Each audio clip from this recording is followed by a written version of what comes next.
say affordable, it means compared to like luxury. People who earn enough money to live in a luxury apartment, this is somewhat less.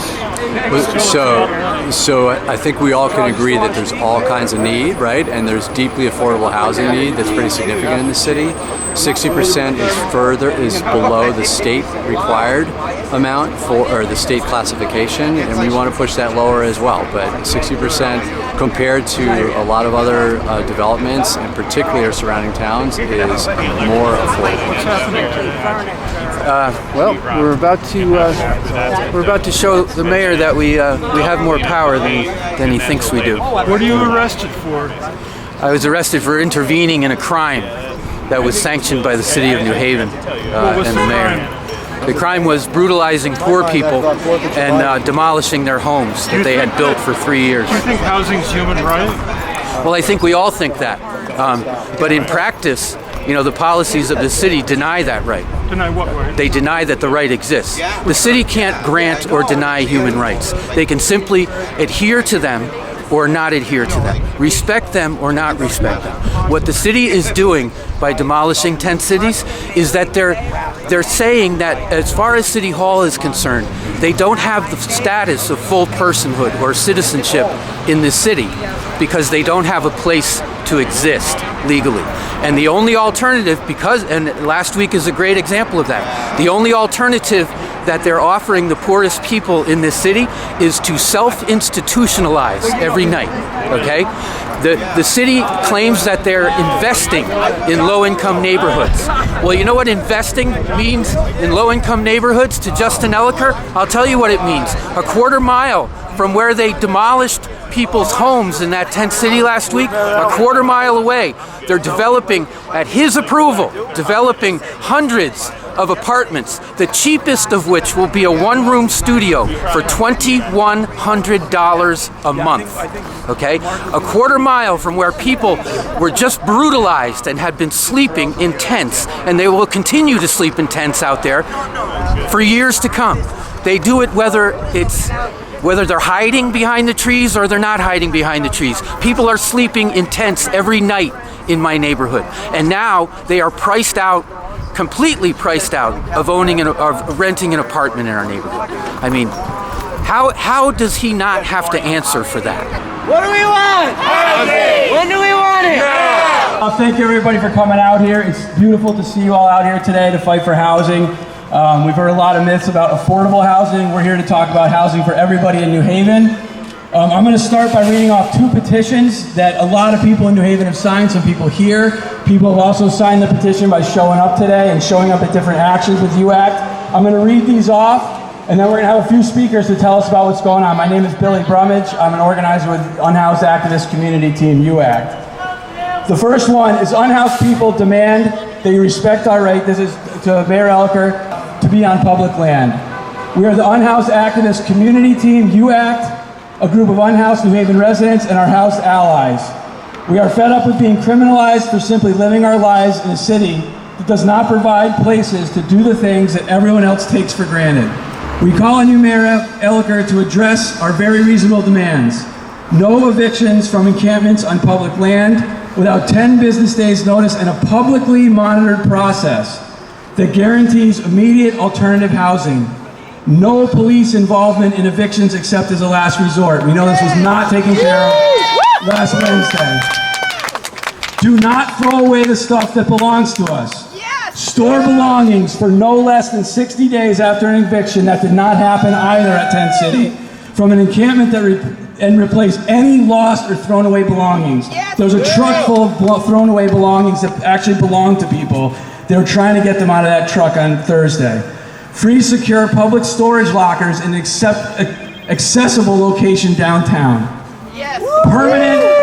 Permanent, well-maintained public restrooms for all, including 24-hour access across the city, starting with downtown and Fairhaven. Yes. No criminal charges for public urination or defecation until these demands are met. That's important. Free, permanent public showers with reasonable hours in a clean, safe facility. The current ones with service providers are nice, but they are not sufficient. We are telling the city to stop evicting, hassling, and arresting unhoused people for exercising our human right to use public space. And this is signed by 89 people, residents of New Haven, those who work in New Haven, and some that are both. So I'm going to hand this. Can you give that to the mayor, please?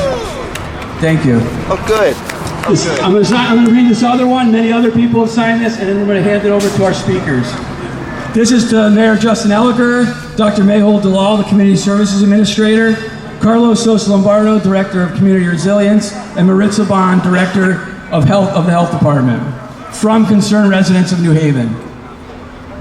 Dear Mayor Elicker, Dr. Dalal, Mr. Sosa Lombardo, and Ms. Bond, the eviction of Tent City by the City of New Haven on March 16th is shameful, plain and simple.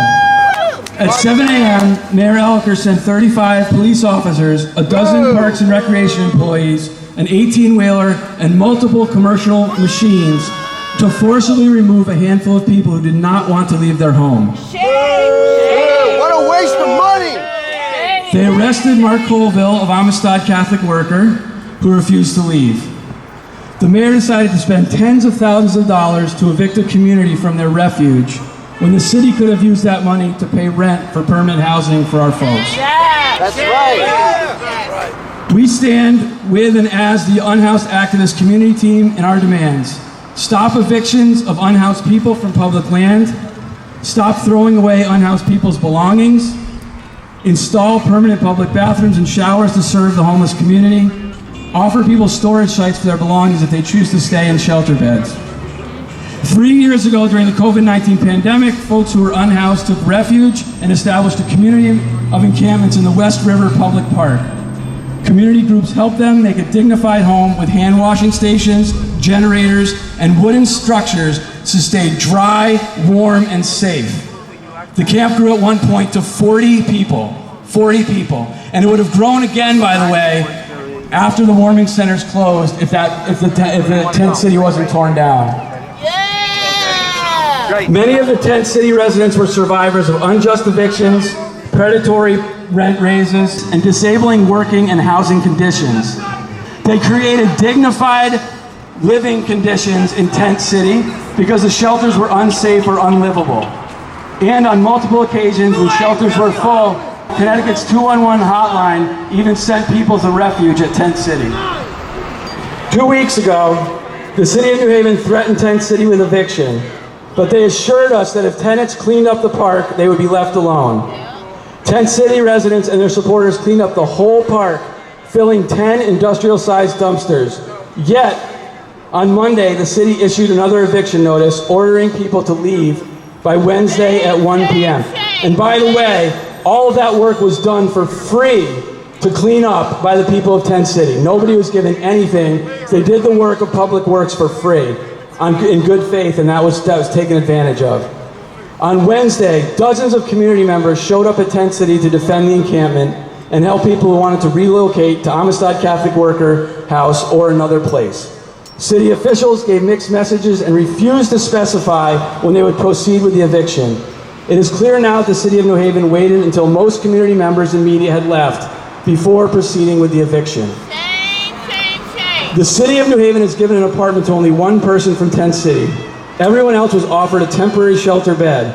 Many Tent City residents do not feel safe in shelters because in the shelters they've been harassed by police repeatedly during mental health emergencies.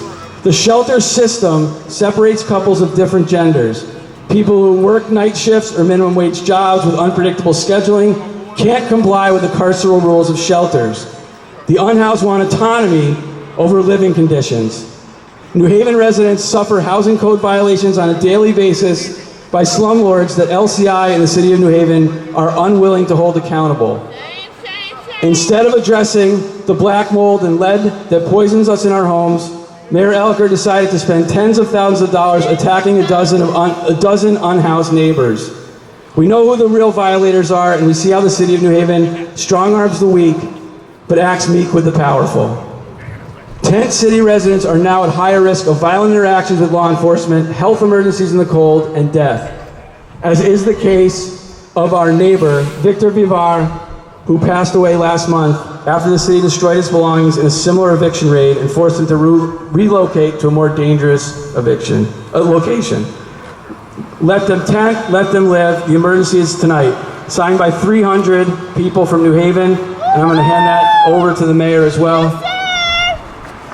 Thank you all for signing that. Thank you all for signing with your presence here today. I'm going to hand the mic over to Mark Colville, who we're here to support today, who's got an appearance here in this court in about an hour, and we're going to hand it over to him to say a few words. Thank you, Mark. Good morning. Good morning, everybody. Thank you for being here today. As has already been explained, we're standing here today because last week a crime was committed. And today we're looking for answers about that crime, okay? There are two things to say about the crime that was committed last week, okay? The first thing is that the criminalization of the spaces in which our poorest neighbors in this city are forced to dwell. The criminalization of those spaces has become a disease that has metastasized under this mayor, Mayor Elicker, okay? It's a disease. The cure for that disease is hospitality, okay? Everywhere we go, we are UACT, we are Amistad, we are ULA. Everywhere we go, we go into those spaces and we bring ourselves, we bring hospitality. We decriminalize those spaces and then we make them more human for people to share lives together in. That's what we do. And so, as an example of that, I brought breakfast. The backyard residents at Amistad brought breakfast today. And I'd like our leaders from UACT, ULA, and Amistad, please come up and, if you would, and let's share our bread, break bread with our neighbors here. And I'm going to make a couple of brief comments while we're doing that. So here we go. It's sorry, it's not vegan.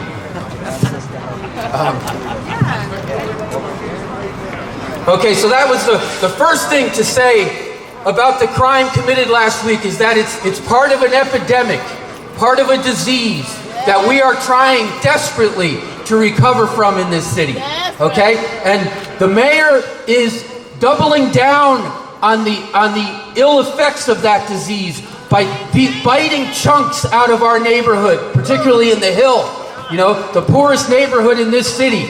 Did anybody know? Or did it get reported, or did the mayor acknowledge when he was holding a press conference in front of the bulldozers last week? Did he acknowledge the fact that literally a quarter mile from where he was bulldozing people's tents, he just approved a couple of hundred luxury housing units, the most inexpensive of which is going to be a one-room studio apartment valued at $2,100 a month. Now the people in my backyard and the people at the tent city, after they're done waiting for a couple of years on the Section 8 list and they get a housing voucher, you know how much that's worth? $1,300. At least that's the max that I've seen.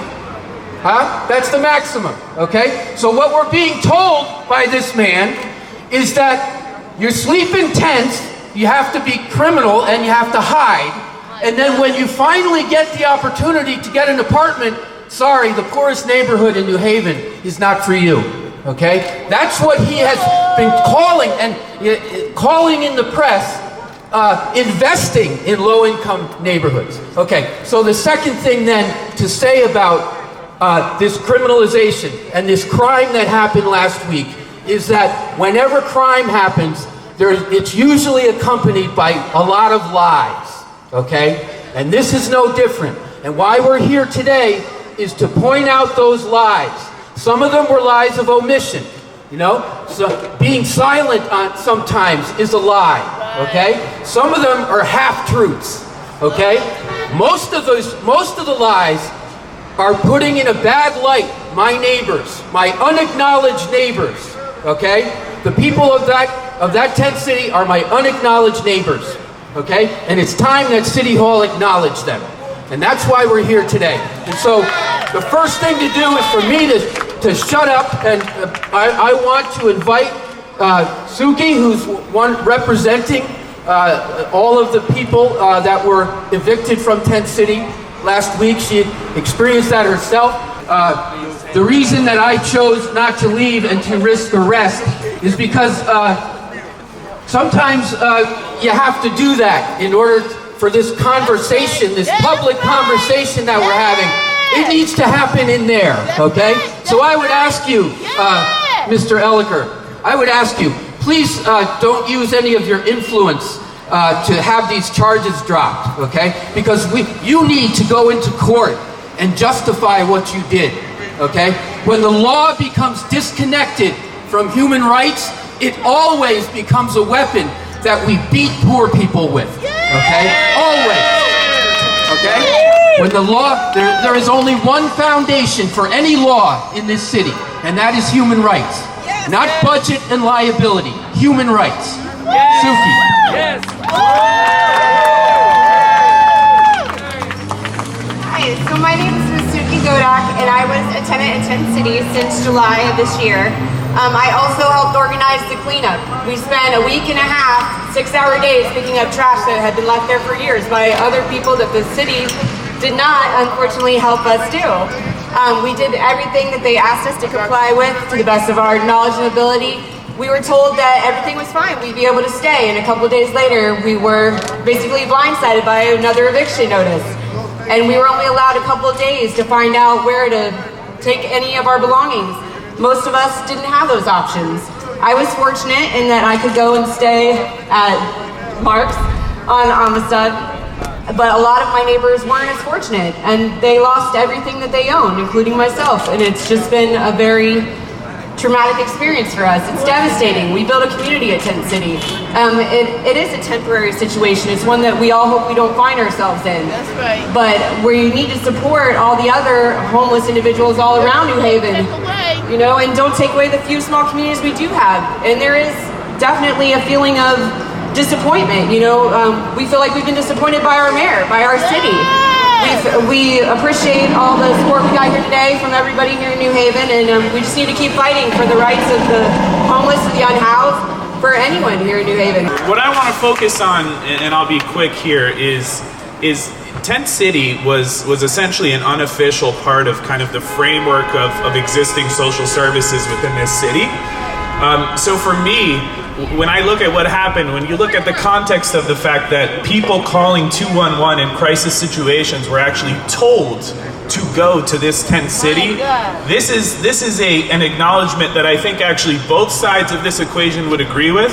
What we're trying to solve here is a big issue, and we have limited resources to solve it. So from my perspective, the context that I want to present here is one of financial irrationality. What happened at Tent City the other day was an irrational fiscal decision by the municipality. If you have infrastructure, official or unofficial, that is serving the needs of a community that is underserved, that is filling that vacuum for a small amount of resources. I mean, this community was set up before the pandemic with a small GoFundMe that raised about $7,000 to provide more official infrastructure for the residents there. When you destroy that, what you're doing is recreating that vacuum, pushing people out of a situation that's stable into a situation that's unstable. And that, from my vantage point, is a misappropriation of funds. When you look at the scale of what happened that day, we've gone through it a little bit, but 35 police officers who were more than likely receiving either overtime or double time pay, potentially hazard pay, that's a big number. When you talk about parks and recreation employees who were there at 7 o'clock in the morning, either potentially receiving overtime pay as well. You talk about getting heavy machinery out of storage, hiring skilled laborers to operate that machinery. They could have paid for hotels. That's right. What they could have done is if the largest part of the narrative coming from the city was one of hygiene, they could have permanently solved the hygiene issue at Tent City for the same amount of money that they spent to destroy it. And from my vantage point, that is an irrational economic and financial decision by the municipality. I'm asking Mayor Elicker, why don't you go use that bathroom instead of using your luxury one up there? Use that one down there, that green one, all that, where you got crappy pants and all that in there. It's nasty. And it's sad, because this is New Haven. Connecticut is one of the richest states in the nation. Right. And what happened is, you can't put the bathroom on this end and the bathroom on the upper end, and you can give somebody a job, let them maintain it. Then have a little golf cart, every half hour or something, they make periodic changes. That's right. That's somebody that can give somebody a job. You're over here with a gold shovel, but the homeless get the bulldozer. Yes. Right. So that's a damn shame, man. Where's the compassion? Where's the love? Where's the empathy? Empathy. Yes. Martin Luther King said, "The time is always right to do what's right." All right, one way or the other, it's right to do what's right, and that has a valuable point, because now is the time. Tonight is the night. The emergency is today. Hi everyone, my name is Francesca. I'm with the Connecticut Tenants Union, and I'm here to connect what we've seen at the Tent City with the housing prices in the state, in the city, and in the nation as a whole. So we've been out there, we've been canvassing, we've been knocking doors in the poorest neighborhoods of New Haven for over 3 years. And we know who the violators in the city are. It's not our unhoused neighbors who are trying to seek shelter. It's the slumlords that buy up all of the affordable housing. It's the slumlords like Mandy Management. That's right. Yeah. Ocean Management. Yeah. Pike International. Yeah. Renaissance. Yeah. Those are the people that are buying up properties in the lowest income neighborhoods in the city and forcing tenants to live with black mold, with lead. We have refugee children getting poisoned. Yes. We have people living with water leaks, with maintenance concerns that don't get fixed. And what does the city do? The city does nothing. Everybody here, everybody we've canvassed, everybody we've talked to says they have submitted complaints to LCI. And maybe weeks later somebody shows up and finds housing violations and then does nothing to actually make sure that the landlord addresses them, and does nothing to actually hold these landlords accountable for poisoning us. Somebody in the Tent City was living there because he got evicted by Mandy Management after his rent went up $500 from $1,600 to live in a hole where we know the conditions of Mandy Management buildings. They are not worth $1,600. We've been there, we've been in those buildings, we've talked to the residents, and we've gotten no help from the city. And at the state level, there is a rent crisis because all of these predatory slumlords have taken advantage of the pandemic to buy property and to artificially inflate the market by evicting people with no fault evictions, which means that people get evicted not because they haven't paid rent, not because they have breached their lease, because their landlord decides to kick them out so that they can raise rent on the next tenant. And when we went to the state and we talked about this, and we pushed for rent control and a cap on these predatory rent increases, the landlords that sit on the housing committee of the state said that we were being unreasonable, that was not the solution. So we see that the state and the city refuses to hold the powerful accountable, refuses to stand up to the slumlords that are taking over our communities, but then they spend thousands of dollars going after the weakest, most vulnerable people in our city. And we see the lies when the city says that they're offering shelter and housing. We know that that's not true. We know that there's never been enough shelter beds in New Haven. This was the case before the pandemic. I work in public health. I work in harm reduction. I talk to my colleagues who do homeless outreach. everybody's scrambling because they can't find housing for their clients because there is no housing. So what is the solution that the city is offering? Shelter beds so that people can get kicked out in 90 days and be in the streets again? That is not a solution. And we're connecting them to a case manager who's going to tell them that there is no housing. We know that already. We want to be very clear that when we say that we want money for housing, we mean money for social housing. We mean money for subsidized housing, not money that goes, that gets siloed into the no-profit industrial complex, not money that goes to guarantee true affordable units that we know are not affordable at all within a luxury building. We need real solutions. We need rent control. We need a city that is willing to stand up to the slumlords that are taking over our communities, to the luxury developers that gentrify our communities, and not use that money, use the city funding, use the taxpayer money to attack the most vulnerable people among us. Thank you. I would like to say one more thing. When they die out here, it's like, you know, it's a write-off. And it reminds me of Scrooge again. It says, if they're gonna die, let them die and decrease the surface population. That's how I feel that you feel, Mayor, and your constituents up there in up there in your City Hall building. Hello, everybody. My name is Dumas. Some of y'all probably know me. You know me. I was here when the last mayor we had didn't do the same thing. It looked like nothing has changed. But this time the mayor's in front of us. The mayor's right here in front of me. Now let me ask you this, Mayor. That was not a criminal, you gotta understand, that's not a criminal thing that happened. That was an unheartly thing. What kind of person get people to bulldoze people that don't have a place to stay? You know what I'm saying? What kind of person agrees to that? You know, what kind of group of people get together? Yeah, let's go down there, bulldoze them and all that. Even the people in the bulldozer. Oh, hold up. Ain't that your cousin over there? Ain't that your uncle over there? Huh? Oh my God. You understand? Come on. How did you go home that night? My God. How did you go home that night knowing that y'all just did that? Ooh. How did the bulldozer go home knowing that he's not exempt from being one of those people himself? Yeah. Yeah. You know what I'm saying? How do y'all get together to do that kind of stuff? Come on, that kind of solution. Oh, that was the solution that y'all came up with for Tent City. If that was the solution,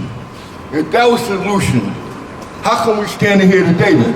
How come it didn't benefit us? How come it didn't benefit the people of the place that you did it? It benefited you, right? Because that's what you was told to do. That's what you suggested to do.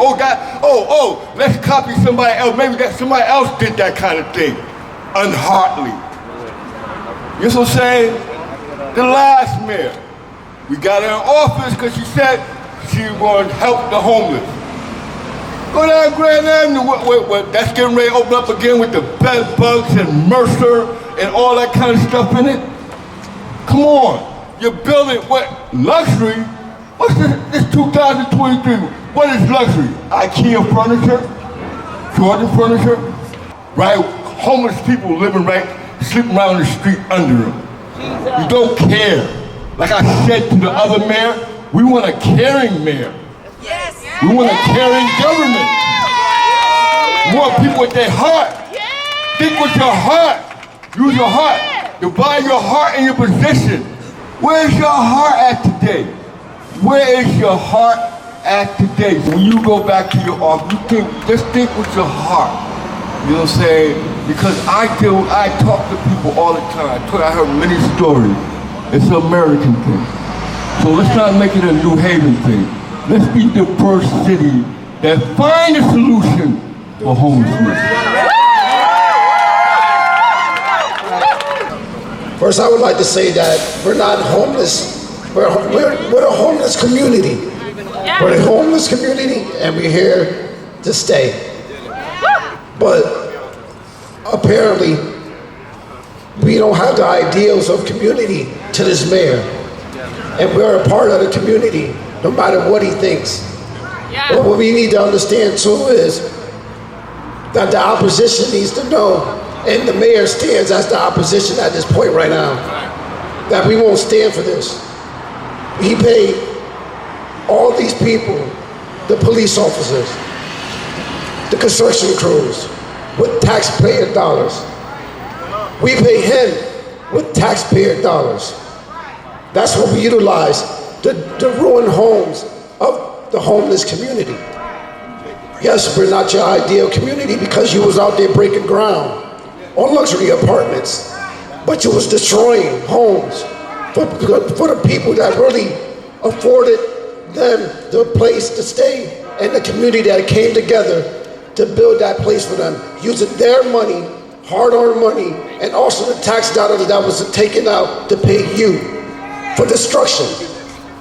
How is this possible that we are just having this person representing us and we're not a part of the community that he believes that we should be a part of this community?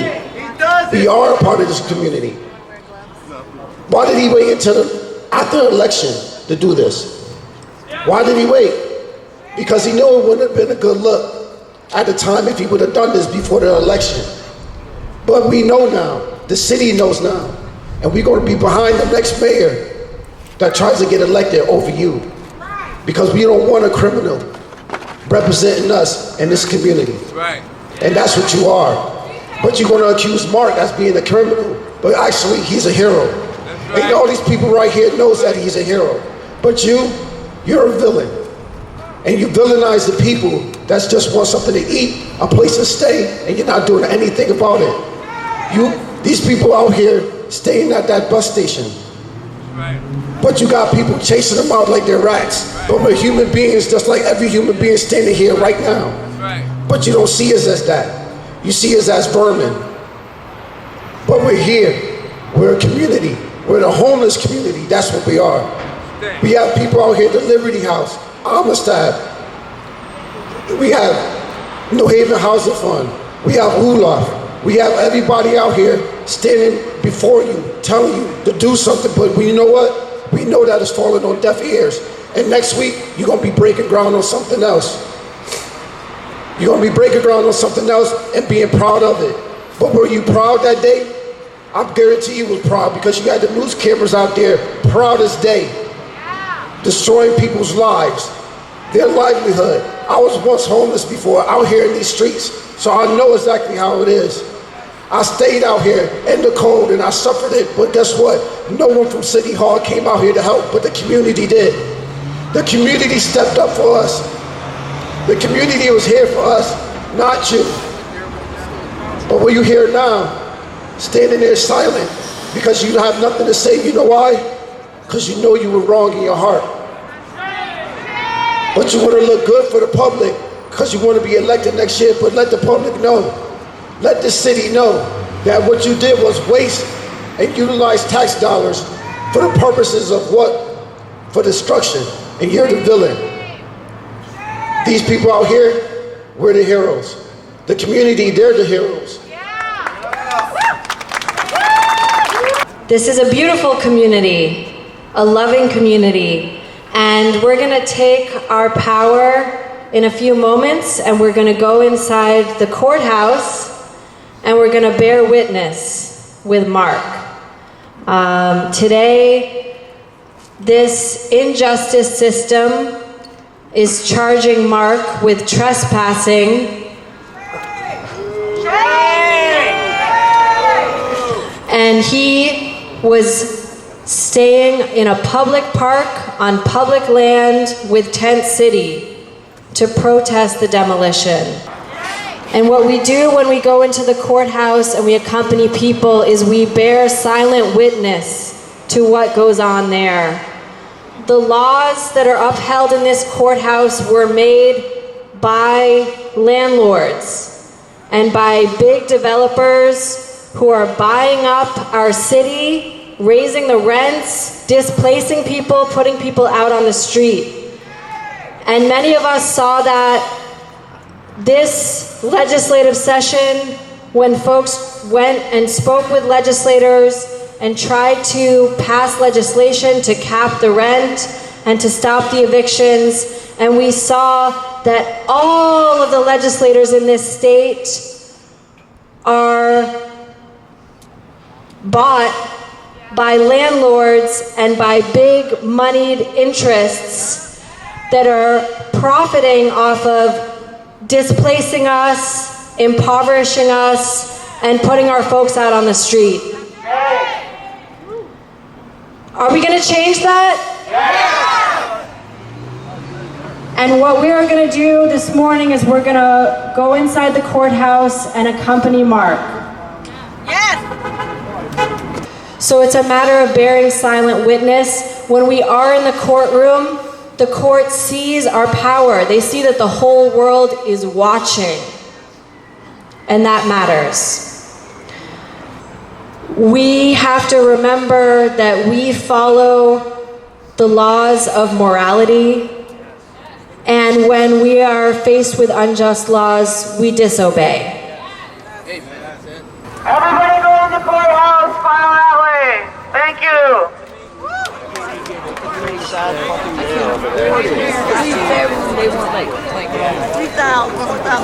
Quickly, Mayor, one question. I'm part of the UI. Are you willing? I see you want to mention a couple times. Are you willing to come and meet with us one of our meetings on Wednesday? Am I willing to what? Willing to come and meet with one of our meetings on Wednesdays at 266. Yeah, we're gonna meet. Is every Wednesday? Every Wednesday from 11 until. Yeah, we'd love to have you there. I've been open the whole time to meet with y'all, and I appreciate you asking. Because no one actually said let's meet. Oh yeah, I would love to. We would love to have you. You part of UA, and we meet every Wednesday at 266. You know what I mean? So you get in touch with your sisters. Can you get this guy's info? Yeah,